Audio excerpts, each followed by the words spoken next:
He tied 2 stones to his palms, stepped onto his skateboard, and soared freely along the highway. As his speed increased, his once closed heart gradually opened. He used the stones in his hands as brakes, slowing down at turns and maneuvering with ease. There are countless difficulties in life, but there is always a way to overcome them. At this moment, he broke free from the shackles of life and witnessed a landscape he had never seen before. There are 1,000 reasons to embark on a journey, but only one reason to give up on the idea: being forced by life. The protagonist, Walter, has been working at Life magazine for 16 years. Like most people, he carefully budgets his expenses every day. He secretly admires a new female colleague at work but lacks the courage to greet her, instead attempting to connect with her on an online dating site. With little effort, he learns about Cheryl's interests. One thing that leaves a deep impression on him is her 3-legged dog. However, when it comes to life, Walter is timid and weak. The introverted Walter finally musters the courage to press the button to greet her, only to inexplicably fail.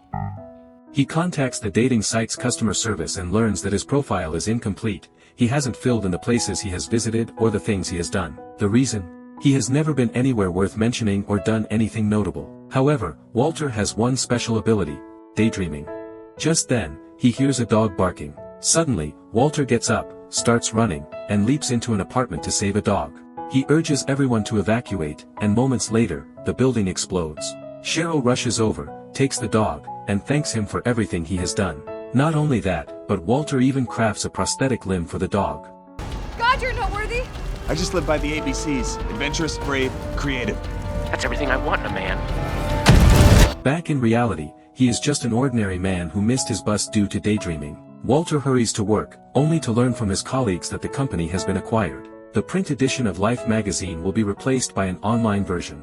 His sister, who is helping their mother move, also arrives. Today is Walter's birthday, and their mother has specially prepared a cake for him.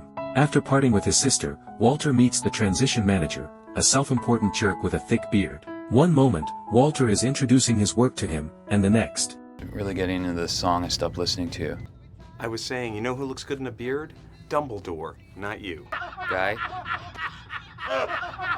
Snapping out of his daydream, Walter finally comes back to reality. After leaving the elevator, he saw Cheryl, and to his surprise, she greeted him first. Hey. Yet in the end, it turned out to be an empty moment of joy. Dejected, Walter made himself a cup of coffee and then secretly glanced in Cheryl's direction. He soon slipped back into a daydream, imagining himself transformed into a mountaineer amidst snowy peaks, appearing heroically by Cheryl's side. Walter's astonished expression was noticed by the bearded manager, who deliberately shouted, "Major Tom," a name borrowed from the song, Space Oddity. Seeing no reaction from Walter, he flicked a paperclip at him, snapping him out of his reverie, a moment that Cheryl happened to witness. Walter's work, much like himself, operated quietly in the background. He was in charge of all the negatives. When renowned photographer Sean learned that the company was being acquired, he sent Walter a wallet engraved with the company's motto.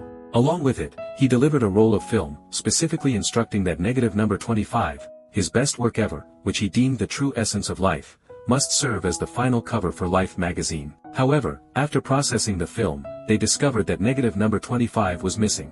The sales department also received notice that Sean intended to use negative number 25 as the cover, yet the negative was nowhere to be found. It was precisely this missing negative that would change Walter's fate.